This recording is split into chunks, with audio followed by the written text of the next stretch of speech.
Bonjour, je suis Laurence, la secrétaire de l'Oltomé. Je suis allée hier à Paris pour voir la conférence de Nicolas Hulot. Et c'est une conférence au cours de laquelle il a donc lancé son livre « Osons », un court manifeste, très intéressant, d'à peu près 88 pages, facile à lire, qui vraiment s'adresse à tout le monde. Il suggère à la fin de son livre toute une série d'engagements que nous pourrons prendre individuellement de manière à ce qu'on puisse effectivement faire notre petite part de colibri. La conférence, donc je l'ai enregistrée pour le plaisir des lecteurs d'Oltomé. C'est une conférence qui m'a laissé plein d'impressions, qui était vraiment une conférence très forte. C'est vrai que pour moi, Nicolas Hulot, c'est le seul qui peut vraiment nous parler d'environnement. Il ose dire la vérité, et en osant dire la vérité, c'est vrai qu'il nous fait peur. Parce que si nous ne faisons rien, ben c'est vrai que le scénario est catastrophique. Mais je crois que tout le monde va commencer à agir. Tout le monde commence à oser, tout le monde commence à prendre conscience. Et on entrevoit à l'issue de cette conférence que si nous bougeons, eh bien nous vivrons dans un monde peut-être bien meilleur que celui que nous connaissons actuellement, où nous allons revenir à des valeurs bien plus essentielles. Voilà, je vous souhaite une bonne vision de cette conférence et à bientôt.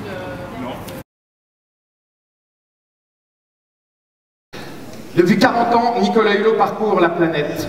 Il est témoin de la lente destruction de la planète. Et il a décidé aujourd'hui de devenir un acteur de sa reconstruction, car il est temps aujourd'hui de passer aux actes avant qu'il ne soit trop tard. Aujourd'hui, à travers sa fondation, la Fondation Nicolas Hulot, il est heureux de vous trouver aussi nombreux pour répondre à son appel « Osons ». Le temps des discours doit laisser place au temps des actes. Et avant la COP 21, qui aura lieu dans moins de 60 jours, Nicolas Hulot est là pour présenter son appel. Un appel qu'il va lancer aux citoyens, mais ne parlons pas avec la langue de bois ce soir, et disons les choses clairement. Un appel qui veut mobiliser la population et faire pression, puisque c'est le terme à utiliser, sur les chefs d'État. Pression sur les chefs d'État, car il est temps qu'ils comprennent aussi que c'est maintenant qu'il faut réagir. Ces chefs d'État doivent prendre les mesures incontournables qui seront les enjeux des années, des dizaines d'années à venir, et pour en parler bien mieux que moi, c'est avec émotion que j'ai le plaisir d'accueillir M. Nicolas Hulot.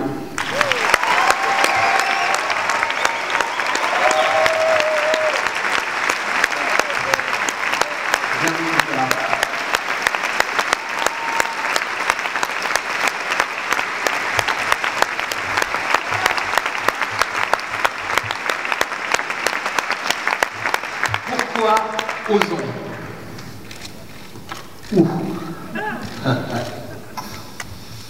D'abord, osons dire que j'ai le trac.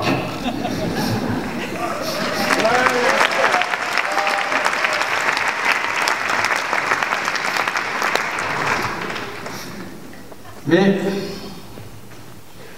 surtout, vous savez, Camus a écrit cette phrase.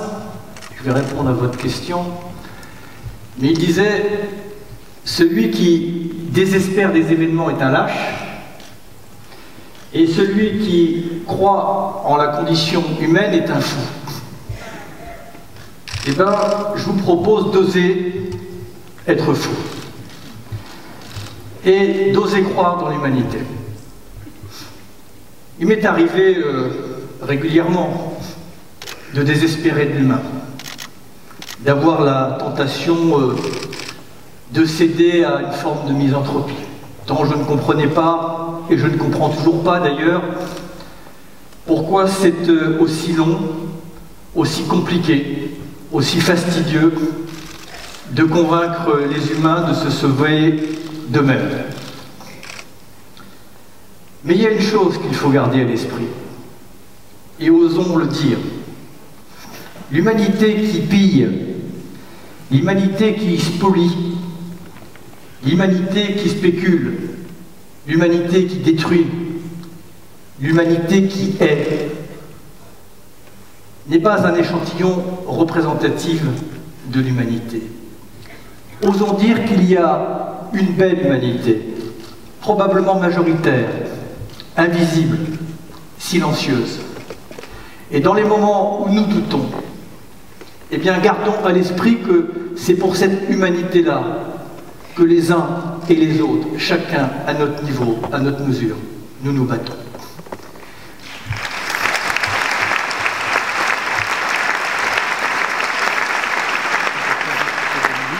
Et cette humanité-là, elle n'a pas attendu pour changer.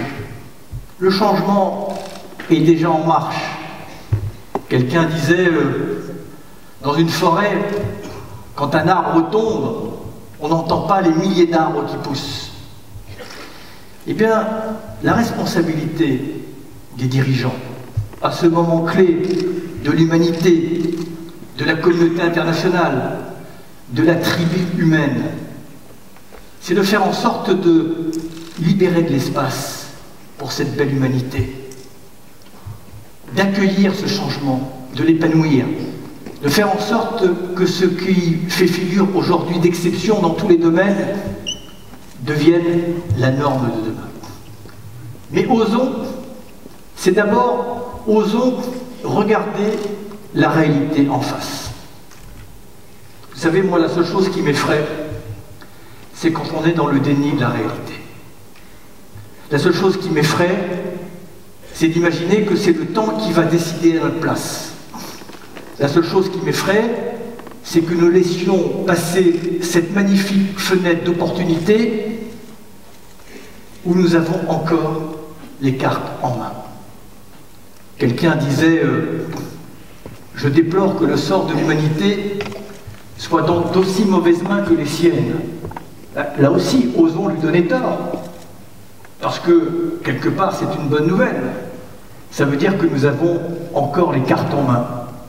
Mais gardons à l'esprit que cette petite fenêtre se rétrécit de jour en jour. Au lendemain de la conférence climat à Paris, si d'avenir, l'ambition, la volonté, le courage, l'audace, l'enthousiasme n'a pas été là, en ouvrant nos fenêtres, pas grand-chose n'aura changé.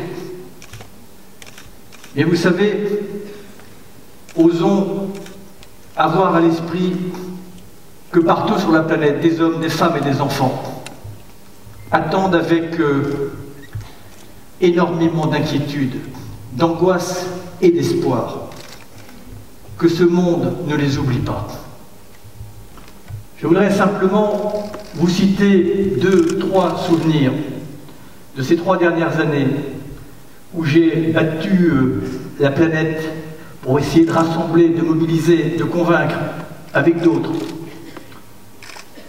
Lorsque j'étais, il n'y a pas de cela si longtemps, aux Philippines, endroit frappé par ce que les scientifiques appellent les extrêmes climatiques, cette multiplication, cette intensification des événements. À Haiyan et à Tacloban et à Guyane, frappés par le typhon Haiyan.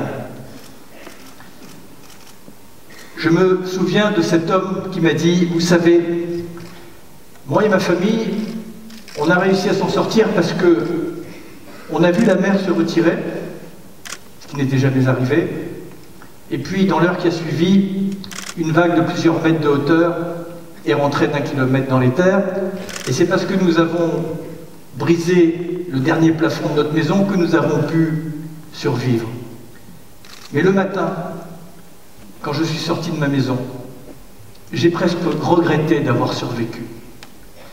Parce que, une chose qu'il faut garder à l'esprit pour ceux qui doutent encore des changements climatiques et qui se permettent de profiter du contexte pour ressemer le doute, eh bien, c'est d'abord à ces gens-là qu'il faut penser.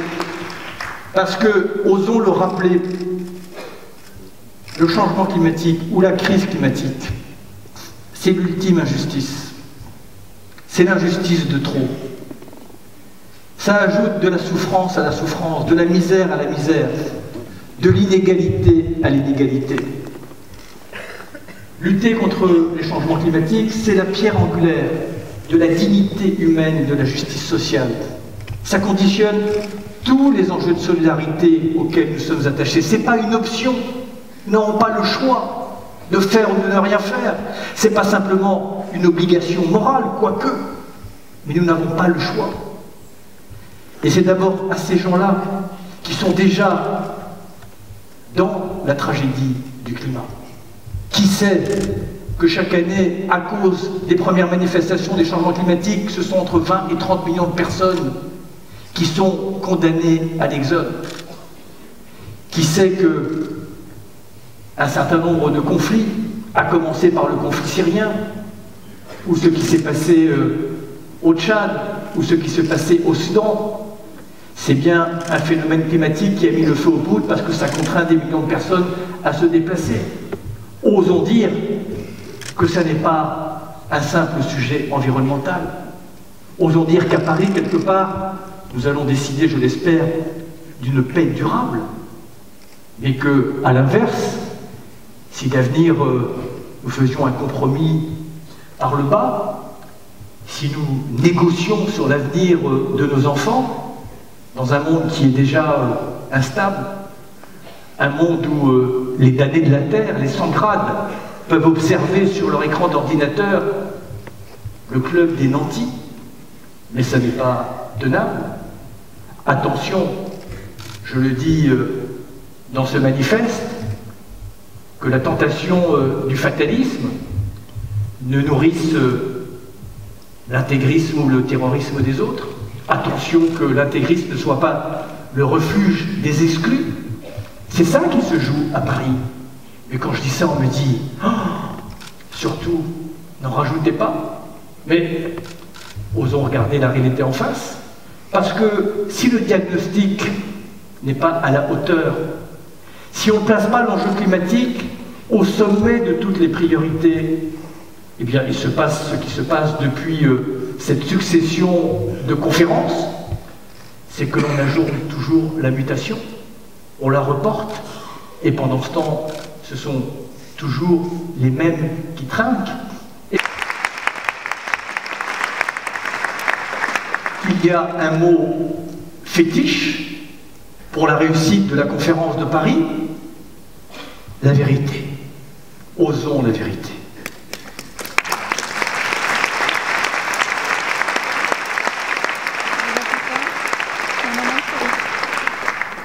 La vérité, c'est de reconnaître cette responsabilité et c'est de l'assumer. La vérité, c'est de ne promettre que ce que nous sommes capables de donner.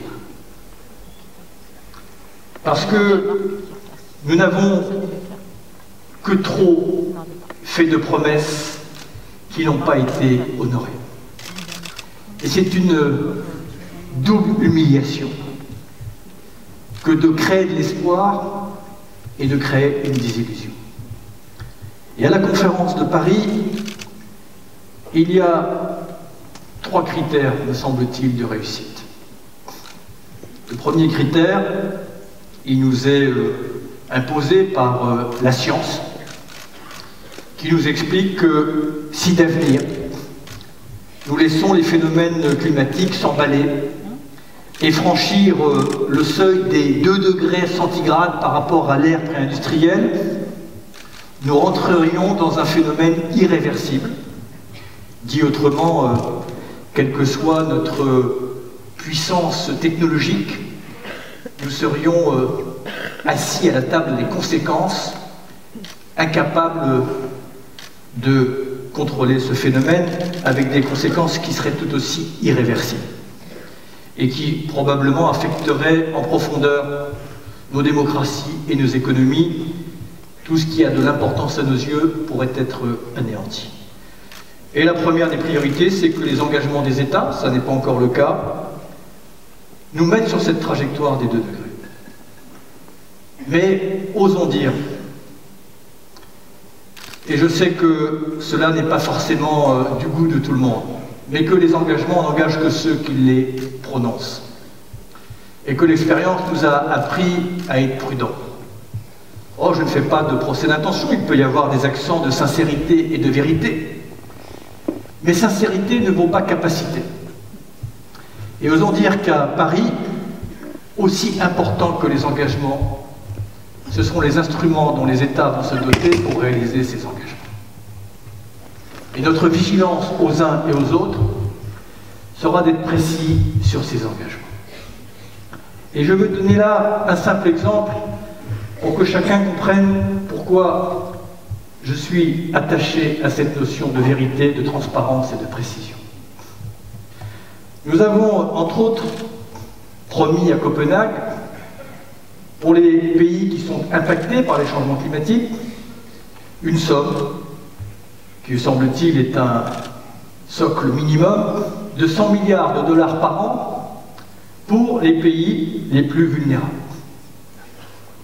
Nous sommes en promesse entre 50 et 60 milliards de dollars, dont moi-même, qui suis pourtant un peu au cœur du dispositif, je n'ai toujours pas compris si c'était du don. J'ai tendance à penser qu'il n'y en a pas beaucoup, donc je ne vois pas comment les pays les plus vulnérables vont pouvoir accéder à des prêts, parce qu'ils ne seront pas solvables. Je n'ai toujours pas compris si c'était de l'argent public, j'ai toujours pas compris si c'était de l'argent additionnel, mais j'ai surtout compris que pour l'instant, on est loin du compte. Et c'est là que je dis simplement qu'il faut qu'on change d'échelle et qu'on sorte d'une forme de mystification. Si effectivement se jouent quelque part les conditions d'existence de l'humanité, si se joue la paix ou la guerre, il faut peut-être à un moment casser des codes. Et dans les codes qu'il faut casser, il y a des règles qu'il faut casser. Les lois de la finance ne sont pas des lois de la gravité, ne sont pas des lois physiques. C'est le produit de la société.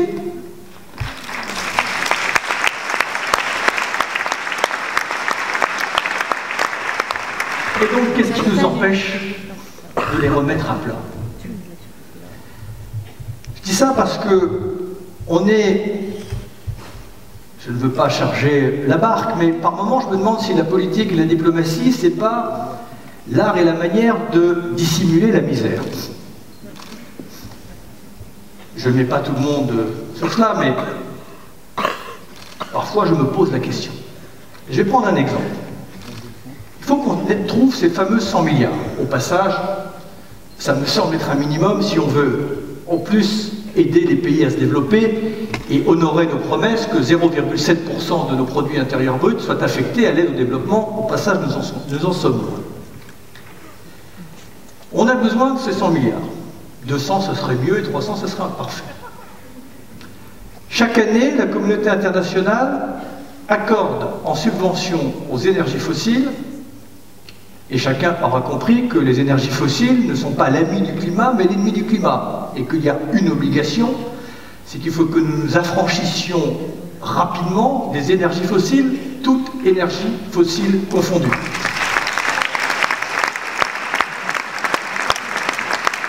Nous mettons 650 milliards de dollars sous forme de subventions, d'exonérations, de défiscalisation, pour créer un phénomène qui, au passage, participe au changement climatique.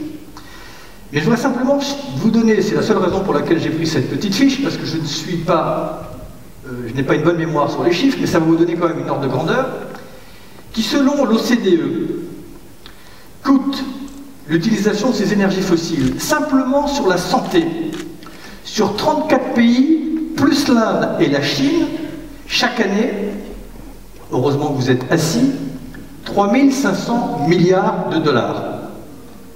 Et si je cite un deuxième chiffre qui vient du Fonds monétaire international, si on prend les conséquences sur la santé, mais également les conséquences environnementales, nous sommes à 4900 milliards de dollars. Quand je dis qu'il faut oser la cohérence, oser voir en grand, oser être à cette largeur d'esprit et d'analyse, ça ne vous paraît pas un peu problématique que l'on continue à subventionner les énergies fossiles à hauteur de 650 milliards de dollars par an pour créer, amplifier et entretenir un phénomène qui nous en coûte des milliers de milliards de dollars au moment où nous n'arrivons pas à honorer les promesses de 100 milliards. Alors, l'autre jour, j'ai fait cette démonstration devant 4 journalistes parisiens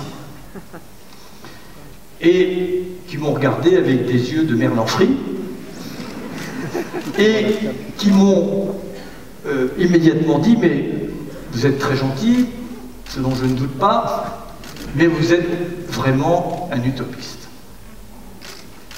Mais moi, je veux leur répondre, et je l'ai fait, mais pas suffisamment, donc je ne doute pas qu'ils m'écoutent religieusement.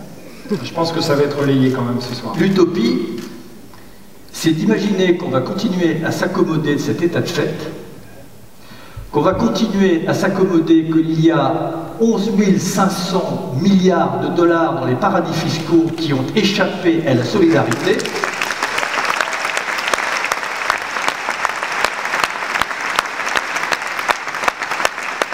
et que les damnés de la terre et les nantis vont pouvoir s'observer les bras croisés.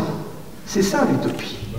L'utopie, c'est de croire que la combinaison des conséquences des changements climatiques et de la pauvreté vont permettre à nos modèles de continuer.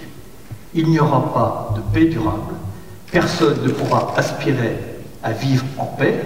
Nous avons voulu connecter le monde s'est relié, et bien tant mieux, l'Afrique s'est rapprochée, eh bien le Nord a tout intérêt à ce que l'Afrique gagne, mais encore faut-il que nous osions changer de paradigme et que nous passions d'un modèle de mondialisation qui est basé sur la compétition et sur la prédation à un modèle de mondialisme qui est basé sur la coopération et sur la protection.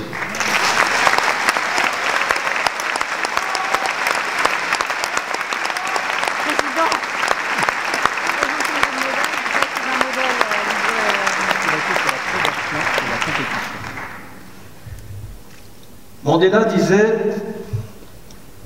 et j'ai mis cette petite phrase en exergue du manifeste, « Nous rétrécir ne rend pas service au monde ».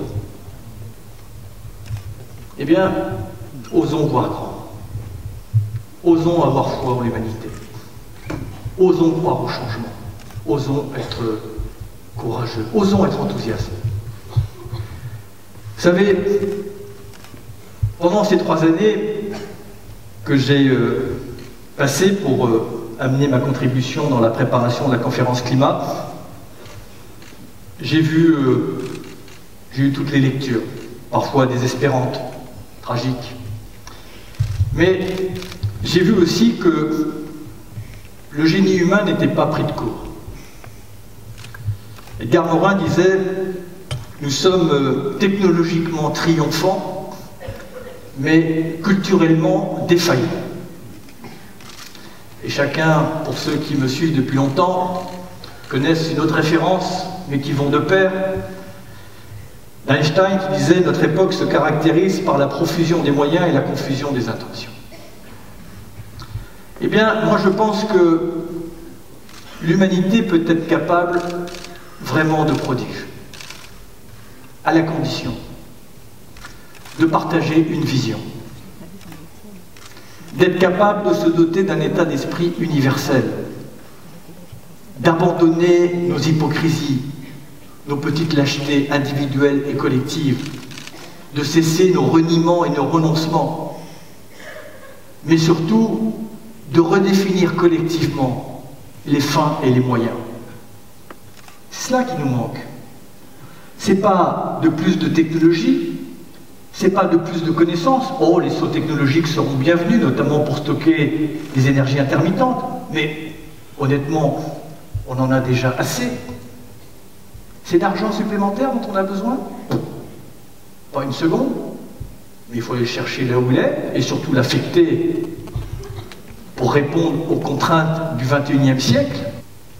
C'est là où on a besoin de chacun d'entre nous, quel qu'il soit, au-delà de nos barrières culturelles, de nos petites divisions politiques que nous entretenons avec gourmandise, de nos barrières géographiques, économiques. Chacun doit jouer sa partition. Chacun doit s'exprimer. Personne ne peut s'exonérer de ce qui va se passer à Paris. Chacun doit, à sa manière, avec sa créativité, sa disponibilité, envoyer un message aux responsables politiques qui est là pour l'heure.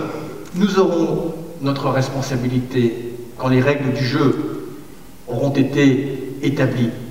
Mais c'est eux qui ont les clés.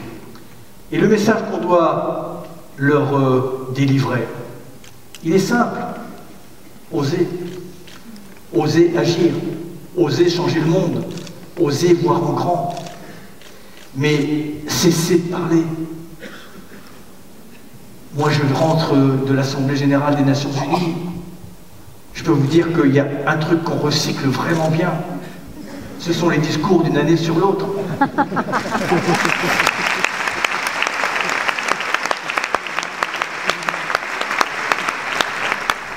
Mais là, nous devons envoyer aux chefs d'État, et notamment aux chefs d'État qui vont se réunir en Turquie, 15 jours avant la conférence de Paris, le G20, qui va réunir 15 pays qui représentent 70% des émissions de gaz à effet de serre.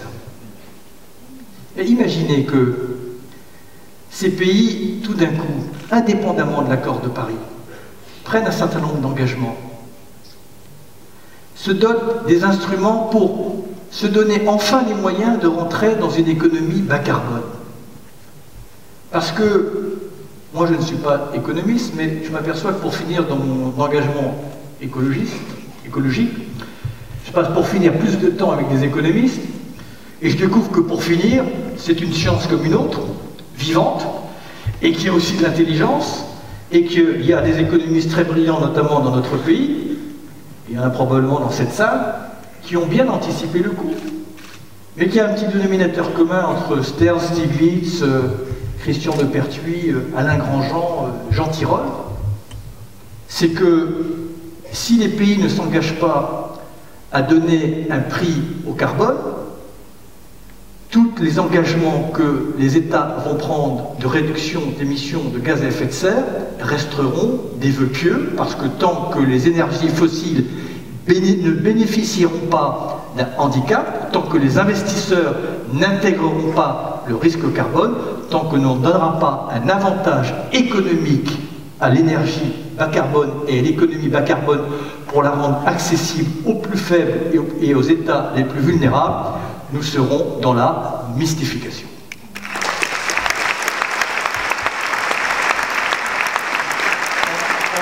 Nicolas, les énergies bas carbone, vous pouvez les rappeler?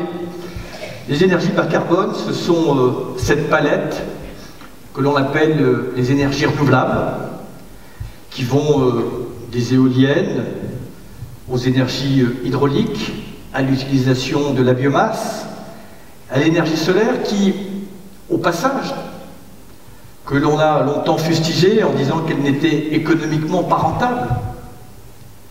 Mais si ces énergies avaient profité des mêmes attentions économiques, dispositifs, subventions que les énergies fossiles, probablement que le coût serait beaucoup plus bas, mais sans même rétablir cette équité.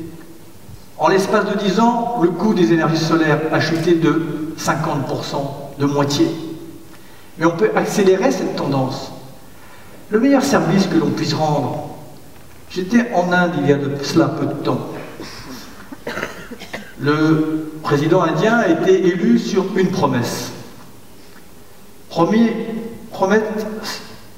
de donner accès à l'énergie à 300 millions d'Indiens qui n'ont pas encore accès à l'énergie. Promesse de donner accès 24 heures sur 24 à l'énergie à 300 autres millions d'Indiens qui n'ont accès à l'énergie qu'1 heure par jour. Il me dit, moi, j'ai conscience que mon pays va être frappé plein pied par les changements climatiques, notamment pour des raisons de ressources en eau, de baisse de rendement agricole, mais pour l'instant, ma priorité, parce que c'est le préalable au développement, c'est de donner accès à l'énergie. J'ai du charbon à savoir qu'en faire sous les pieds. Trouvez-moi un bon argument de ne pas le faire. Alors on nous dit, il faut faire ce que l'on appelle le transfert des technologies. Le transfert des technologies, c'est très sympathique, sauf que les brevets n'appartiennent pas aux États. Ils appartiennent au secteur privé. Et comme le secteur privé ne va pas spontanément offrir ses brevets et ses technologies, comment faire? Comment faire? Il faut développer massivement, changer d'échelle, orienter tous les investissements. C'est la raison pour laquelle nous soutenons ce mouvement du désinvestissement carbone. Parce que dès lors que les États vont cesser de subventionner les énergies fossiles, dès lors que le signal prix du carbone va indiquer aux investisseurs que le prix du carbone ne va cesser de monter, ce ne sont pas des dizaines de milliards de dollars qui vont basculer sur l'économie bas carbone et sur les technologies propres, ce sont des milliers de milliards de dollars et les coûts vont chuter. Dès lors que les coûts vont chuter, eh bien ces énergies deviendront accessibles et les États n'auront plus qu'à servir de caution et éventuellement accorder des prêts sur des durées très longues et des taux très faibles. Et je voudrais dire, imaginez que, à cause de l'urgence climatique, nous accélérions, et nous y serons contraints, le développement des énergies renouvelables, dont certains ne croient pas encore. Certains doutent de la possibilité que les énergies renouvelables puissent répondre aux besoins énergétiques. Soyons prudents.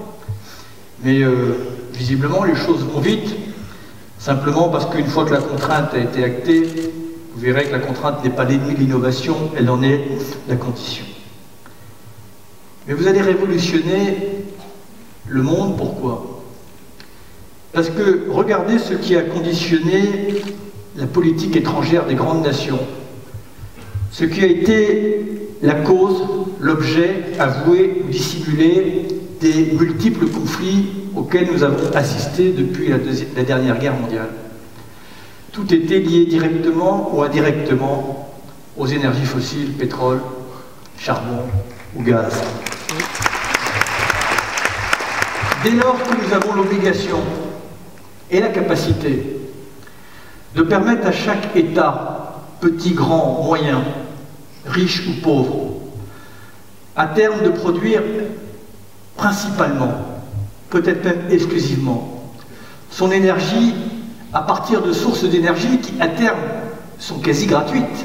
Une fois que les technologies pour les capter sont là, vous allez rétablir l'équité du monde. Et cet argent que vous ne mettrez plus pour acquérir de l'énergie dans des grandes puissances, vous pourrez les réinjecter dans la formation, dans la santé et dans l'éducation. Osons, dernière chose, parce que c'est aussi probablement un angle mort, une faiblesse de la mobilisation et qu'il est important de mettre en lumière. Osons dire que oui, il faudra être intraitable, exigeant sur les outils pour rentrer de plein pied dans l'économie carbone et que nous jugerons sur les instruments autant que sur les engagements.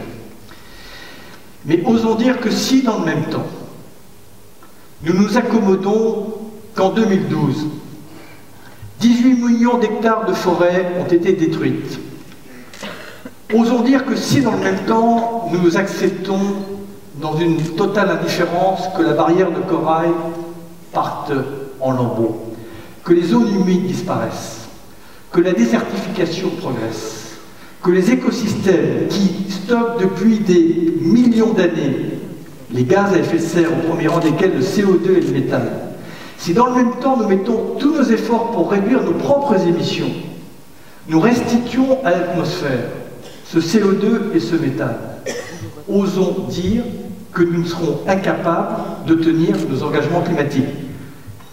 Ce que je veux signifier ici, c'est que là aussi, si nous ne changeons pas d'échelle, non seulement l'idée n'est plus de réduire nos dommages environnementaux, l'idée n'est même plus de neutraliser nos impacts environnementaux. L'idée, c'est qu'il faut qu'on rentre dans une période de résilience, de réparation, et qu'il va falloir aussi justement trouver un modèle économique où il soit plus avantageux de restaurer que de détruire. Et le message que je veux faire passer ici, c'est que c'est très important que le climat, que l'attention que le climat génère ne se fasse pas au détriment de la protection de la biodiversité et des écosystèmes, parce que l'un ne va pas sans l'autre. Merci beaucoup.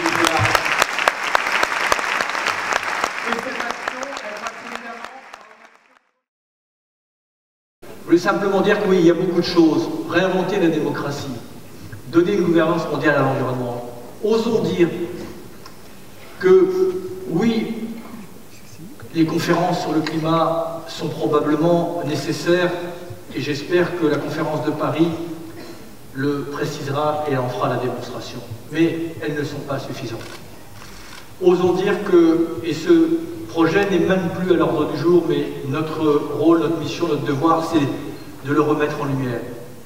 Nous devons avoir une institution, une organisation mondiale qui prenne en charge les biens communs de la planète. La planète ne peut pas rester sans gouvernance. Il faut soustraire à la spéculation un certain nombre de biens communs.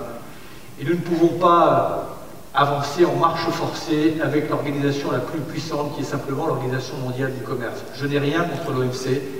Je pense qu'il faudrait rééquilibrer avec une Organisation mondiale de l'environnement. Sur la démocratie.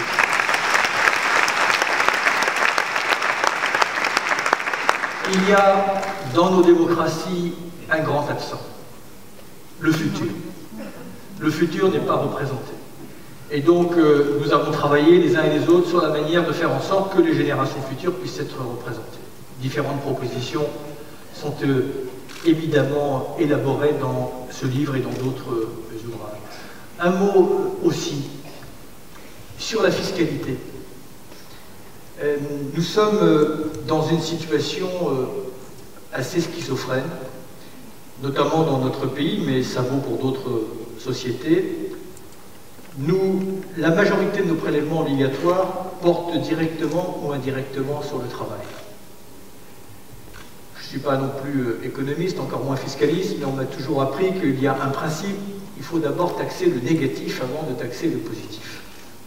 Et donc il nous semblerait assez cohérent, puisque l'heure est à la cohérence, que petit à petit, plutôt que de taxer le travail, et donc plutôt que de contraindre l'emploi, on va mieux le doper en soulageant les prélèvements obligatoires qui pénalisent les employeurs et les employés, on bascule la fiscalité sur les impacts environnementaux, les prélèvements des ressources naturelles, les prélèvements des ressources énergétiques. Voilà autant de propositions.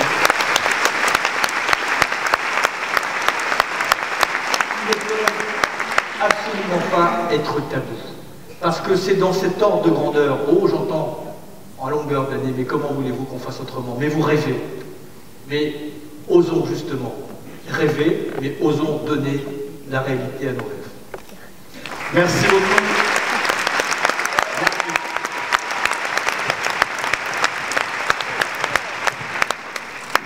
Bon, ça peut sembler petit par rapport à des grandes décisions dont on parle, mais prendre sa voiture le moins possible, ou si on la prend à plusieurs, partager effectivement ses émissions tout à coup pour que ce soit utile, et puis aussi prendre son vélo le plus possible. Personnellement, j'essaie de faire ça depuis des années. Et son Vélib. Sans Vélib, oui, mais un vélo, j'avoue que j'ai un petit vélo électrique, bon ça pollue pas trop quand même, mais j'aimerais faire un petit appel quand même sur la ville de Paris notamment et sur les villes. Ce serait formidable de pouvoir prendre son vélo sans risquer de se faire tuer. Nous accueillons M. Jean-Louis Etienne, le médecin et l'explorateur.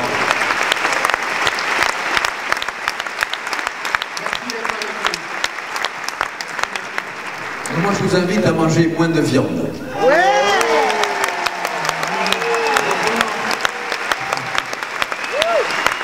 D'abord, ça consomme beaucoup d'eau, ça consomme beaucoup d'engrais, ça consomme énormément de terrains agricoles qui seraient mieux destinés à faire une alimentation de prairies.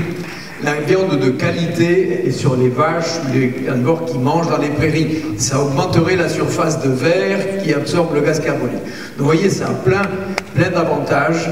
Et aussi, le nutritionniste que je dis peut vous dire, c'est pas bon pour la santé. Parce que la viande que nous consommons, la viande à haut débit, ce sont des viandes qui sont très riches en acides gras polyinsaturés, qui sont bourrées d'antibiotiques, qui sont bourrées d'hormones.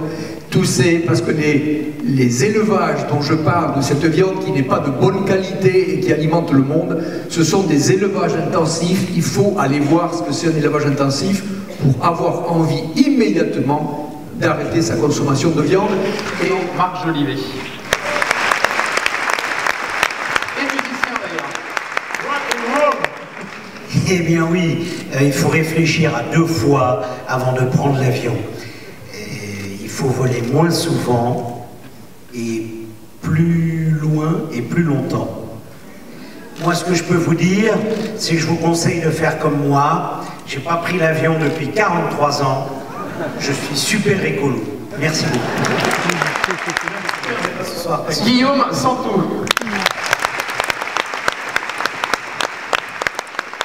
Voilà, moi je suis là pour parler d'éviter et surtout d'arrêter le gaspillage alimentaire. Tout astronaute qui a regardé la Terre depuis l'espace ne peut pas s'empêcher de la comparer à notre vaisseau spatial. On la voit de nos propres yeux, elle est finie, isolée, au milieu d'une immensité de noir profond du cosmos. Elle est très belle, elle nous fait pleurer d'émotion tellement elle est belle. Et on se dit, mais la Terre, on ne peut pas lui prendre chaque jour plus que ce qu'elle nous offre. Et c'est comme ça qu'il faut raisonner. Et alors, la dominante est bleue, effectivement.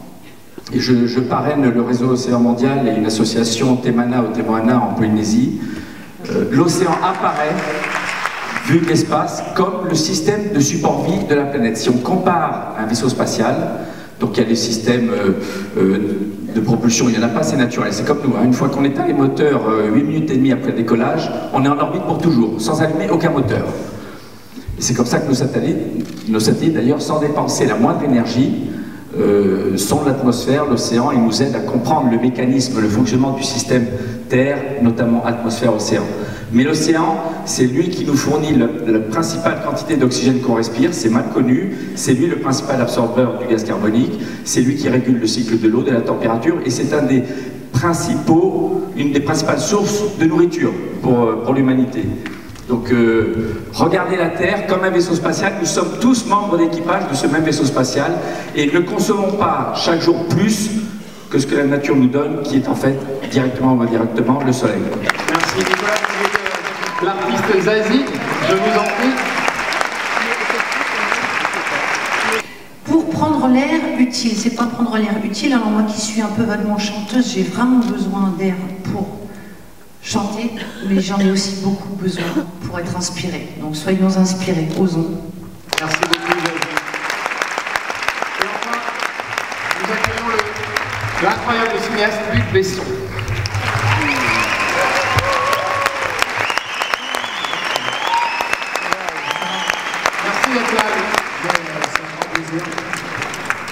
Alors, une résolution, c'est celle de partager.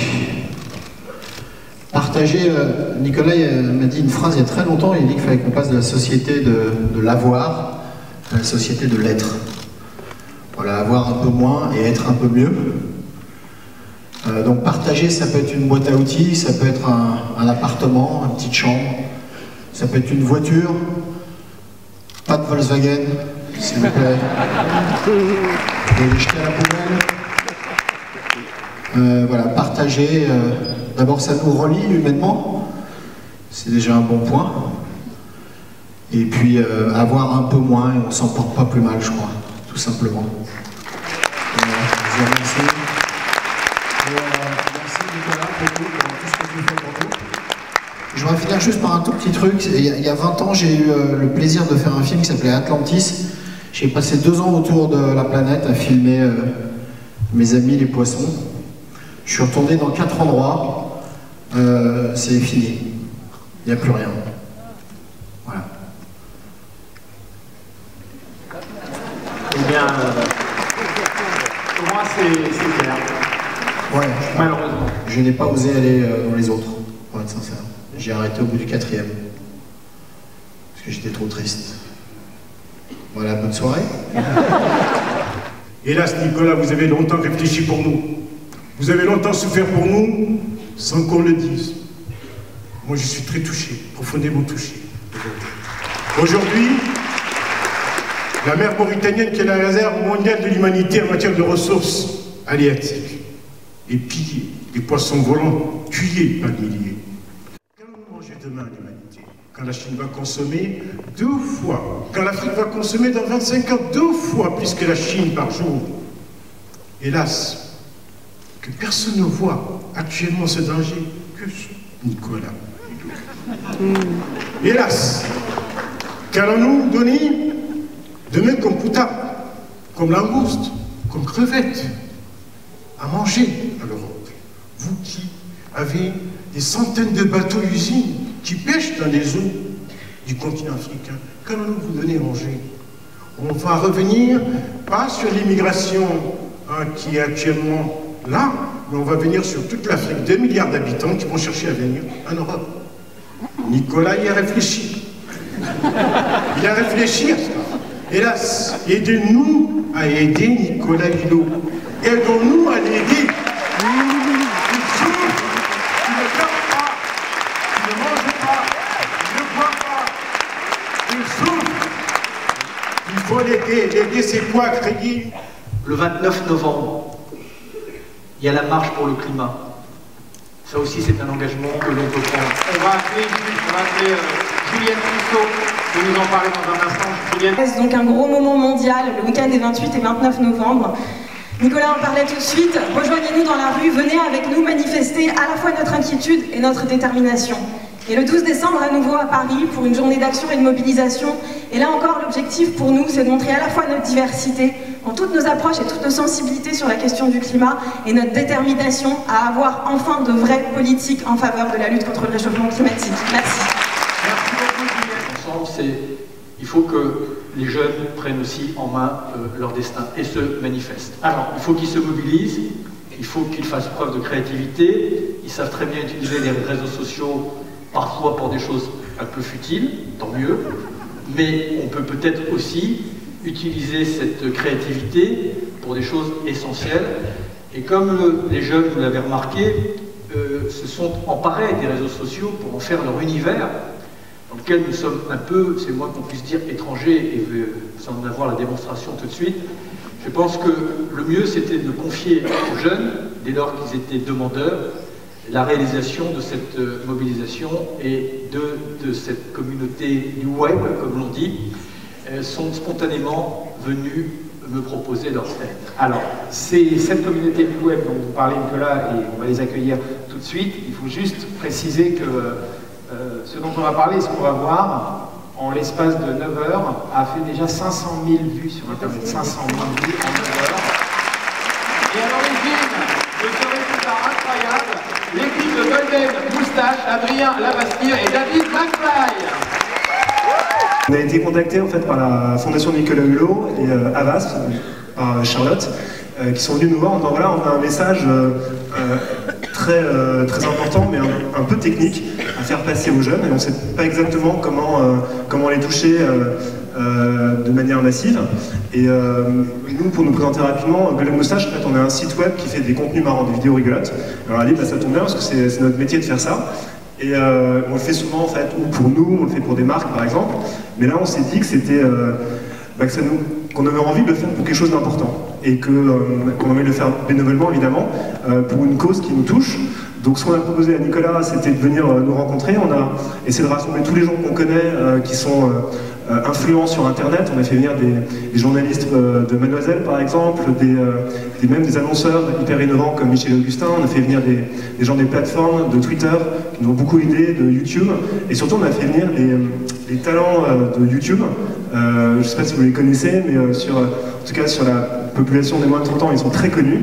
Et Nicolas nous a parlé pendant 2 heures. Et en fait, on a tous été, on a été touchés, on a été bouleversés. Et on s'est dit que c'était une cause qui était peut-être la cause de notre génération. Et je suis incapable d'en parler dans les mêmes termes techniques que tous les gens qui nous ont précédés, mais de manière simple, on s'est dit que quelles que soient les causes qui nous tiennent à cœur, celle-ci était la cause suprême qui conditionnait toutes les autres. Et donc on a écrit la vidéo dont David va vous parler juste après. David, c'est le directeur artistique de Golden Moustache. Et on lui a passé le texte et il a dit oui. Et on s'est dit, il est fou. et ça nous a tellement touché qu'il ait le courage de mettre son image en jeu dedans, que ça nous a donné une sorte de motivation extrême. Et on a tous bossé dessus. Je tiens juste à remercier en fait tous les talents du web qui ont fait partie de cette aventure. Il y en a beaucoup. Et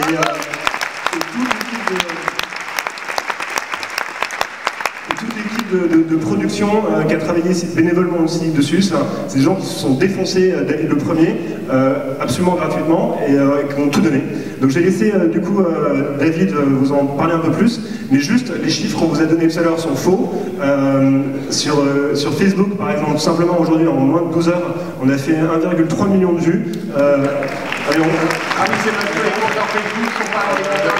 Sur YouTube, je sais pas où on est, mais on n'a jamais vu des résultats pareils. La vidéo est en train d'être piratée par d'autres sites qui absorbent le contenu pour le mettre sur leur propre player, ce qui veut dire avec des mots simples que c'est extrêmement viral. Donc voilà, on est hyper content. On va le montrer après. Tu veux dire quelque chose, David? Pour dire que comment ruiner une crédibilité conquise pendant 30 ans en l'espace de quelques heures. 5 minutes. Vous l'avez fait. Messieurs, on vient s'approcher C'est vrai que quand on a appris la team d'auteurs de Golden Moustache que Nicolas Hulot allait venir, on était tous super excités de bosser avec lui parce que voilà, Nicolas Hulot c'est toute notre enfance, c'est quand même le mec qui a inventé les gels douche. C'est fou, hein. Et du coup, ce qui m'a un peu frappé quand voilà, j'ai pu enfin parler avec lui, ce qui m'a vraiment sauté aux yeux, c'est de voir à quel point il était nul en internet, quoi. Vraiment rien. Je pense que le dernier site qu'il avait dû consulter commençait par 3615. Mais du coup, on a dû lui expliquer tout ce qu'on voulait faire, les talents qu'on voulait mettre et les gags qu'on voulait faire. Ça n'a pas été facile, mais il a écouté vraiment avec l'esprit ouvert et il a vraiment tout accepté. Même s'il y a eu un passage un peu marrant, c'est quand il a fallu lui expliquer qu'il était Pathé Gaël. Alors, qui connaît Pathé Gaël dans la salle? Vous pouvez lever la main? Ok, juste un qui connaît Alain Gillot-Pétré dans la salle? Ok, donc un public du 3e âge. Cool. Vous allez kiffer la vidéo, hein, vraiment. Bon, Pathé Gaël, je vais vous expliquer, comme je l'ai expliqué à Nicolas, et c'est mon rêve de pouvoir le faire ici au Grand Rex. Pathé Gaël, c'est deux humoristes sur internet qui font des très très bonnes blagues, qui sont brillants et qui cartonnent, et qui font des blagues essentiellement basées sur les proutes. Merci à vous. Voilà ce qui s'est passé donc, un moment gênant comme ce qui vient de se dérouler. Mais Nicolas a accepté parce qu'il y a quand même quelque chose, c'est qu'il a décidé de mettre son image de côté et de prendre un risque qui est très rare en France parce que vraiment les personnalités en général se prennent très au sérieux. Et il a pris ce risque et c'est beau et on peut lui dire bravo pour ça parce que ce qui est plus important c'est que son intérêt personnel, c'est la cause pour laquelle il se bat. Donc ça c'est très très bien. Si vous n'avez pas toutes les références, vos enfants les ont. Donc si vous rentrez à la maison, vous demandez. Et j'espère que ça va vous plaire. Et en tout cas, ça cartonne sur Internet. Le site a cassé d'ailleurs. On a cassé le site de la Fondation Hulot. Oui, ils ont explosé les serveurs à milliers. On a explosé les serveurs parce que trop de signatures. J'espère que ça va être réparé. Et merci à tous. Bonsoir. Et maintenant, on découvre le film. Salut à tous, je sais pas si vous avez remarqué, mais on nous bassine à longueur d'année avec les changements climatiques. Franchement, 2 degrés, ça casse pas 3 pattes à un canard. Négatif, parce que 2 degrés sur la planète entière, ça va être une situation catastrophique. La fonte des glaces va faire disparaître des îles et des côtes entières. Ça va pas? Je fais pas comme il faut? Non, c'est bien de s'inspirer de ce qui se fait sur Internet, hein, c'est pas une mauvaise idée. Si, c'est clairement une mauvaise idée. Et puis surtout, Dave l'a déjà fait. Bon, Nicolas a fait appel à nous pour qu'on trouve quelque chose d'original pour sensibiliser Internet. C'est pas pour faire un lip dub. En fait, je pense que ce qui nous manque, c'est quelque chose de visuellement puissant, vous voyez? Un truc badass, quoi. Badass? Ouais, badass. C'est méchant cul. Dans un monde où l'inconscience de l'homme a totalement déséquilibré le climat, où les catastrophes naturelles sont de plus en plus fréquentes, un homme, seul, décide de se lever contre tous pour leur foutre une bonne grosse raclée. Son nom, Nicolas Hulot. Peut-être m'avez pas dit les ampoules là. C'est les ampoules basse consommation, moi, bien sûr, ça. Ah, c'est vachement important pour moi. T'es pas Hulot à la base? Comme un hublot mais sans le nez?